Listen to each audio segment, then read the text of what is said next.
Hello student, आज हम पढ़ने जा रहे हैं रिफ्लेक्शन ऑफ लाइट एक्टिविटी के साथ। तो इसके लिए हमें कुछ चीज़ों की ज़रूरत पड़ेगी। तो वो है हमारे पास कुछ लेज़र बीम। ये हमारे पास लेज़र बीम है, ठीक है। इसके बाद प्रोटेक्टर, ठीक है, मिरर, पेंसिल और एक स्केल। इनकी हेल्प से आज हम समझेंगे रिफ्लेक्शन ऑफ लाइट क्या होता है। तो सबसे पहले हम फटाफट इसको स्टार्ट करते हैं। एक्टिविटी में हमें क्या क्या तैयारी करनी है। सबसे पहले हम, बेटा देखिए, ध्यान से देखिए, एक मिरर का छोटा सा प्लेन मिरर का टुकड़ा ले लेंगे। उसको हम एक्टिविटी के दौरान यहाँ रखेंगे, वहाँ पर हम एक प्लेन लाइन बना देंगे। अब आपको पता है कि मिरर बनाने के लिए उसके एक तरफ शाइनी सरफेस होती है और दूसरी तरफ सरफेस पॉलिश्ड होती है।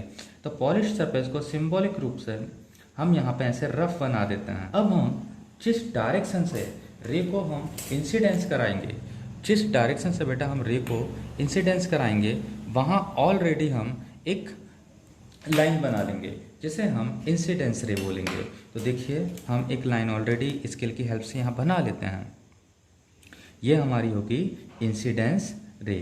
ओके, ये हमारी बेटा इंसिडेंस रे होगी।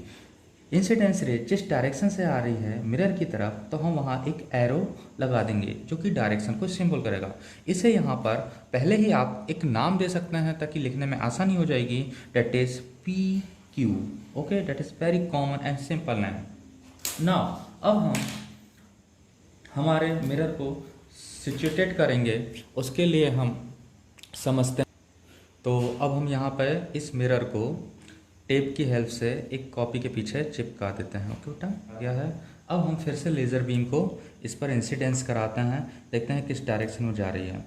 ओके, ये जिस डायरेक्शन में लेज़र बीम जा रही है वहाँ पर हम पेंसिल की हेल्प से एक टिक लगा देंगे। ये अब हम यहाँ से इन चीज़ों को हटाकर स्केल से उस पॉइंट को मिला देंगे। देखिए,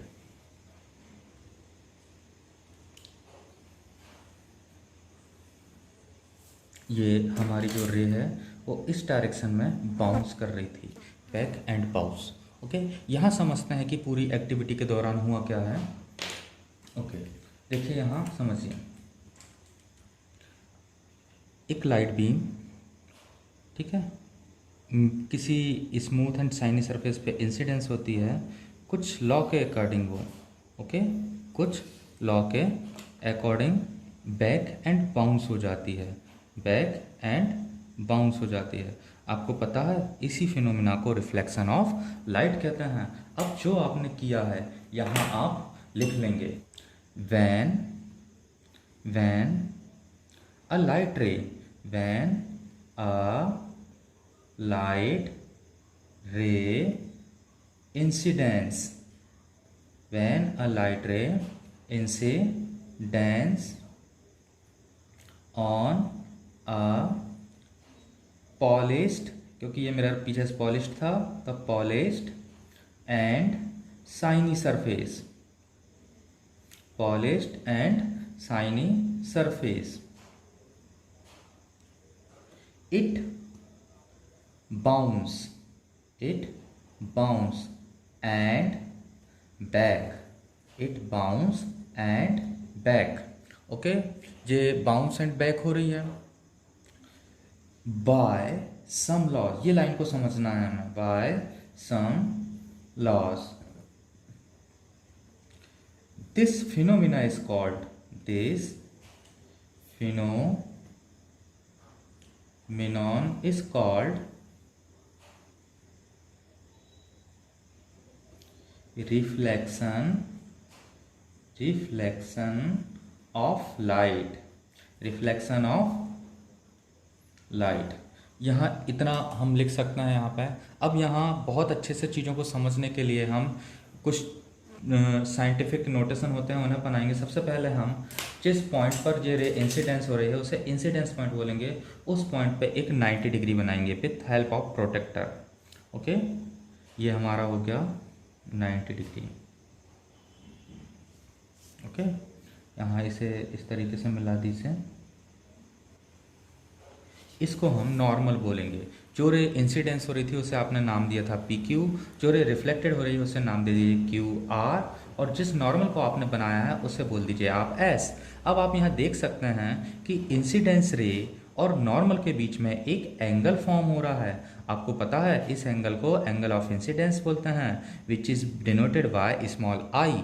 और आप देख रहे हैं कि एंगल ऑफ जो रिफ्लेक्टेड रे है और नॉर्मल है उसके बीच में भी एक एंगल फॉर्म हो रहा है, ये इसे बोलेंगे angle of reflection which is denoted by small R. यहाँ ये आपके ये दो एंगल फॉर्म हो रहा है, तो इसमें जो जो चीज़ें हो रही हैं उनको भी आप रिफ्लेक्शन के नोटेशन में लिख सकते हैं। जैसे कि सपोज स्टेट आपके पास एम एक मिरर है, एम क्या है आपके पास मिरर, तो यहाँ आप लिख सकते हैं एम इज अ मिरर। फिर आपके पास पी क्यू क्या है, P Q is a incidence ray, तो that is incidence ray, okay incidence ray. फिर आपके पास क्यू आर कौन सी रे है, जो बाउंस एंड बैक हो रहे, that is reflected ray, that is reflected ray, okay. फिर जिस पॉइंट पे इंसिडेंस हो रही है उस पॉइंट को बोलेंगे पॉइंट ऑफ इंसिडेंस या incidence point, okay incidence point Q है जो। फिर आपके पास जो नॉर्मल है उसे बोलेंगे एस क्यू, तो एस क्यू क्या है बेटा नॉर्मल, ये हो गया हमारे पास नॉर्मल। इसके बाद आई क्या है आपके पास, देखिए angle P Q S is equal to angle i, जिसे आपने डिनोट किया है एंगल आई से, that is angle of reflection, angle of reflection. फिर यहाँ देखिए एक एंगल और फॉर्म हो रहा है reflected, sorry angle of incidence है ये, आई जो है एंगल ऑफ इंसिडेंस है, यहाँ लिखेंगे एंगल ऑफ इंसिडेंस। और एंगल आर जो है आपके पास that is S Q R, that is angle r, ये है आपके पास बेटा एंगल ऑफ रिफ्लेक्शन, ये वाला एंगल ऑफ रिफ्लेक्शन, ओके इतनी चीजें हमें यहाँ लिखना। अब यहाँ डेफिनेशन में एक लाइन आई है बाय सम लॉस, है ना, तो इन लॉज को समझते हैं कि रिफ्लेक्शन में ऐसे कौन से लॉज यूज़ हो रहे हैं, तो यहाँ समझना है। सबसे पहले आप क्या कीजिए कि आपके पास जो प्रोटेक्टर है उसकी हेल्प से इंसिडेंस एंगल को मेज़र कीजिए, ठीक है। देखिए यहाँ पे इंसिडेंस एंगल अप्रॉक्स कितने डिग्री का बन रहा है, हमारे पास फॉर्म हो रहा है 35 डिग्री अप्रॉक्स। ध्यान से फिर से थोड़ा सा मेज़र कीजिए इसको, 35, 36, 37, तो ये हमारे पास 37 डिग्री के अप्रॉक्स हो रहा है। यहाँ देखते हैं एंगल ऑफ रिफ्लेक्शन समझते हैं वो कितने डिग्री के अप्रॉक्स हो रहा है, 35, 36 एंड 37, ये भी 37 अप्रॉक्स डिग्री के इक्वल हो रहा है। तो अब हम यहाँ देख रहे हैं कि एंगल ऑफ इंसिडेंस है वो एंगल ऑफ रिफ्लेक्शन के इक्वल है, इसी को हम फर्स्ट लॉ ऑफ रिफ्लेक्शन बोलते हैं। So we can write it, समझिए, according to the first law of reflection, okay first law. In phenomena of reflection angle of incidence, angle of incidence always